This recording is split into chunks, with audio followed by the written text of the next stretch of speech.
नमस्कार। आज दोस्तों हमारी बात होगी उच्च रक्तचाप के ऊपर, जो कि हाई बीपी के नाम से बहुत ज़्यादा जाना जाता है और इसको साइलेंट किलर भी कहते हैं। कहा जाता है कि हाई बीपी का कोई ज़्यादा सिम्टम्स शुरू में पता नहीं चलता। इसकी वजह से रक्त वाहिकाएं हमारी फट जाती हैं या फिर सिर में, आंखों में, किडनी में बहुत सारी कॉम्प्लिकेशंस आ जाती हैं। हाई बीपी क्या है, इसके बारे में बात करें तो हाई बीपी वो प्रेशर है जो हमारी रक्त की नलिकाओं के अंदर जाकर प्रेशर बढ़ा देती है, यानी उसके पावर को बढ़ा देती है और हमारी रक्त वाहिकाएं जो है फटने के कगार पर आ जाती है। आपने देखा होगा पाइपलाइन में अगर पानी की मात्रा तेज कर दी जाए, बहुत फास्ट पानी कर दिया जाए तो पाइप फूल जाता है। ऐसी ही हजारों नलियां, करोड़ों नलियां हमारे शरीर के अंदर फूल जाती है।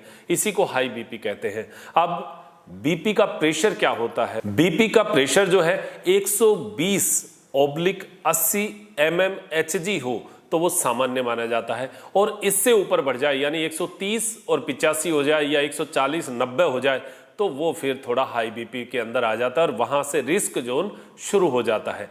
अब एक आमतौर पर देखा गया कि आजकल यूथ में भी हाई बीपी बढ़ना शुरू हो चुका है। बीपी बढ़ गया है, प्रेशर आ गया है। इसका कारण अनियमित दिनचर्या, रात को लेट सोना, सुबह लेट उठना, ये पहली बात। दूसरा, अनियमित खान पान, उल्टा सीधा खाना और हमारे टेंशन का, तनाव का हमारे मस्तक के ऊपर बहुत ज़्यादा प्रेशर आना, ये बीपी के मुख्य कारण। जो प्राइमरी स्तर का जो बीपी कहा जाता है, हाई बीपी कहा जाता है, उसमें इसका इफेक्ट देखा गया है। ये बीपी का कारण। अब इसका निवारण कैसे हो? पहला निवारण तो यही है कि आप टाइम से सोएं, टाइम से खाएं। ये पहली बात। हमारे शरीर में अलार्म होती है, क्लॉक होती है।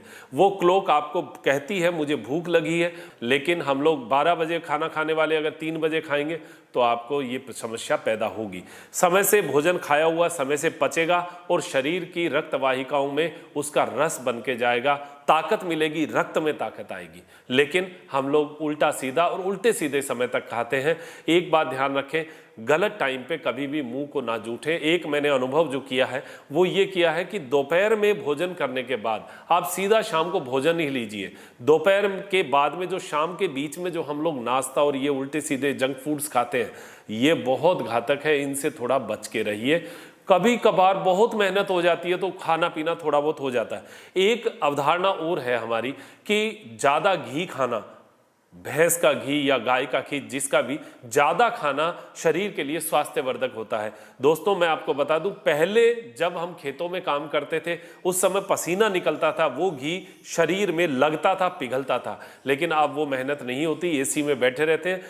भैंस का घी तो कम से कम बहुत कम कर दीजिए, और गाय का घी भी इतना ही जितना हमारे शरीर को आवश्यकता हो, यानी 1 चम्मच 1.5 चम्मच हाईएस्ट है, इतना ही खाइए। और थोड़ा बहुत पैदल जरूर चलिए, योग आसन जरूर करिए। अब खान पान की बात करें तो हमें मोटा मोटी जो खान पान है वो हरी पत्तेदार सब्जियों की ओर जाना चाहिए। क्या क्या? मूली के पत्ते, चुकंदर के पत्ते, सलजम के पत्ते, गोभी, ये खान पान में लेना है। साथ में छोटा सा उपाय बताऊं, लहसुन जो है वो बहुत शानदार चीज होती है। लहसुन अगर 2 या 3 कलियां रोज आप खाते हैं तो जो हमारी रक्त वाहिकाएं हैं उनका फैलने और सिकुड़ने की कैपेसिटी बढ़ जाती है।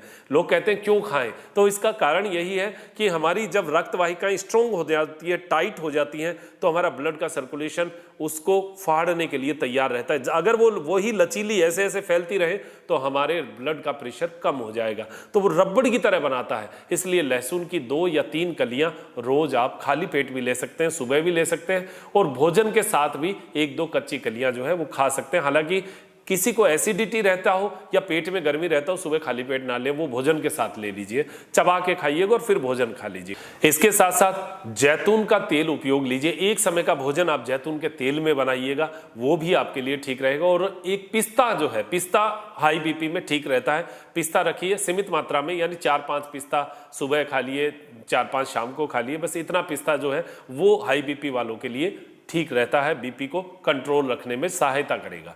बाकी आपकी जो दवाइयां चल रही हैं वो आप चलाइए, डॉक्टर से राय लीजिए। लेकिन ये जो मैं आपको आज बता रहा हूँ, ये जीवन शैली के हिस्से बता रहा हूँ। ये जीवन शैली में लेंगे तो दवाइयां आपकी सने शने धीरे धीरे कम होती जाएगी। आज हम जो बात करेंगे, अब योग पर आते हैं, और योग में क्या क्या करना चाहिए।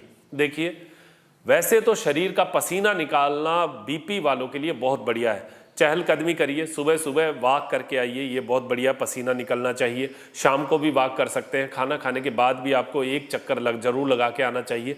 शरीर में पसीना आ जाएगा, भोजन पच जाएगा और आपको बहुत सुकून मिलेगा। ये पहली बात। दूसरा, प्राणायाम कीजिए।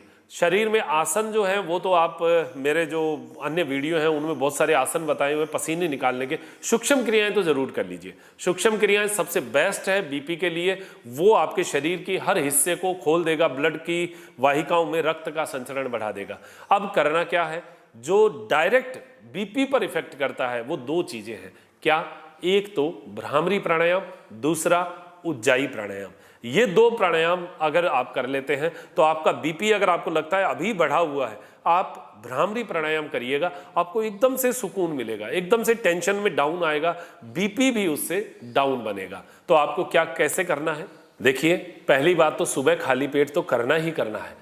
खाली पेट का मतलब फ्रेश होके आए, पहले एक लोटा पानी उठिए, लोटा पानी पीजिए, फिर फ्रेश होके आइए, फिर उसके बाद में बैठ जाइए खुली स्वच्छ हवा में, नीचे आसन लगाकर और सीधे होकर बैठ जाइए। सूक्ष्म क्रियाएं करिए, अन्य कोई आसन कर रहे हैं वो करिए। सबसे लास्ट में इसको थोड़ा लंबा कर दीजिए। जिसको हाई बीपी है वो भ्रामरी प्राणायाम थोड़ा लंबा कर लीजिए। थोड़ा लंबा का मतलब 21 बार, 51 बार, इस प्रकार आप भ्रामरी प्राणायाम कर सकते हैं।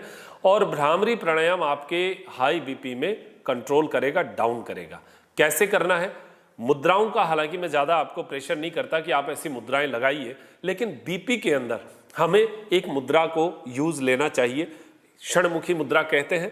चाहे तो हाथों को, अंगूठे को, अंगुली को इस तरीके से, पहले वाली अंगुली मस्तक पे, दूसरी आंखों पे, तीसरी नासिका पे, चौथी नासिका से नीचे, ये एक मुद्रा है। और चाहे ये मुद्रा आंख के ऊपर, नाक के ऊपर, नाक से नीचे, होंठ के नीचे, ये यहां से पैक कर लिया। और ये अंगूठा जो है ये कान के उभरे हुए हिस्से को, ये कान का उभरा हुआ हिस्सा है, इसको बंद कर लिया और लंबी सांस भरना,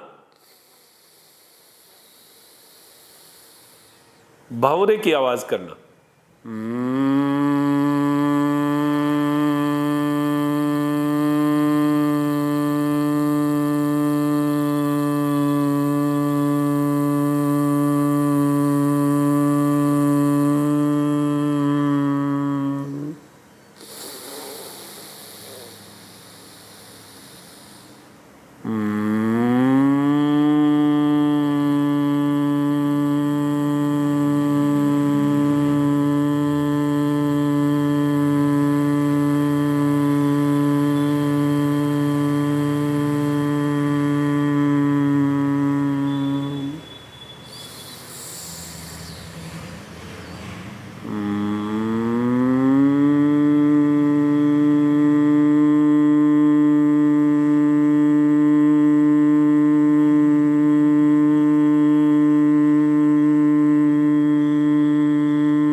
इसको अभी तो 4 बार किया है। हाथों को रब किए बिना आंखें कभी ना खोलें। घर्षण करते हुए हाथों को गर्म करेंगे और आंखों के ऊपर लगाएंगे।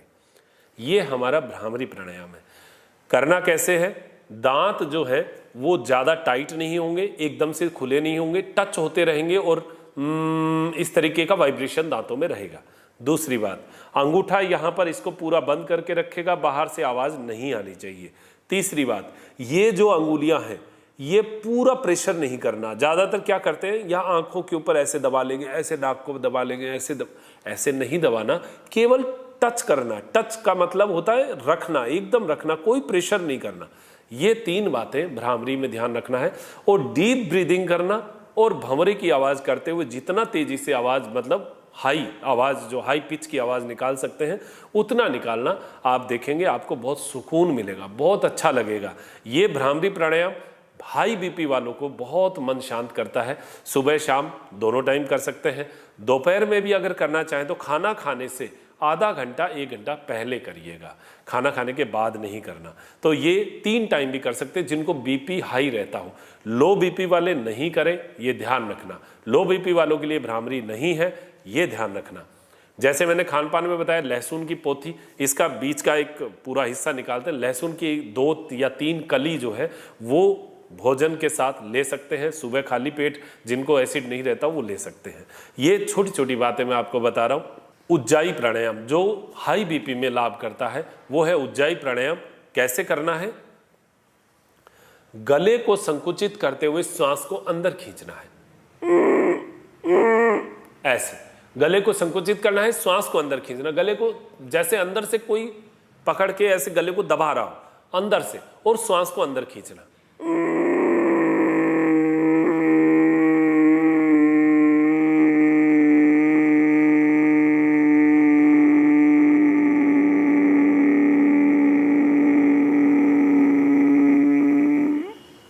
दाहिनी नासिका बंद करिए, बाईं नासिका से पूरा श्वास निकाल दीजिए। पुनः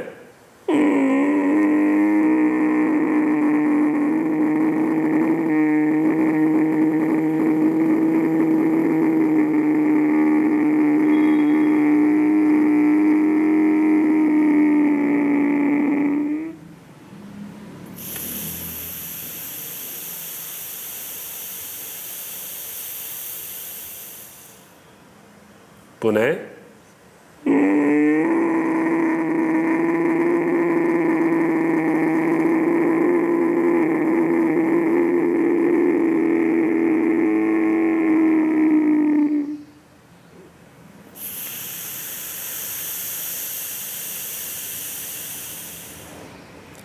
ये मैंने 3 बार किया है, जबकि आपको शुरुआत में 5-5 बार एक बार कर लीजिए, फिर आपको आदत हो जाए, फिर 10 बार, फिर 20 बार, 25 बार, 30 बार, 40 बार, 50 बार तक इसको प्रैक्टिस में लेकर आइएगा, आपको बहुत अच्छा लगेगा। इसके साथ आप अन्य प्राणायाम भी कर सकते हैं, अनुलोम विलोम प्राणायाम, वो भी बीपी को कंट्रोल करने में, संतुलित करने में बहुत बढ़िया रहता है। तो अनुलोम विलोम प्राणायाम, इसके साथ भ्रामरी और उज्जाई, ये 2 प्राणायाम स्पेशली मैंने इसलिए बताएंगे, ये डायरेक्ट उसी चीज के लिए, हाई बीपी के लिए ही उज्जाई और भ्रामरी प्राणायाम है।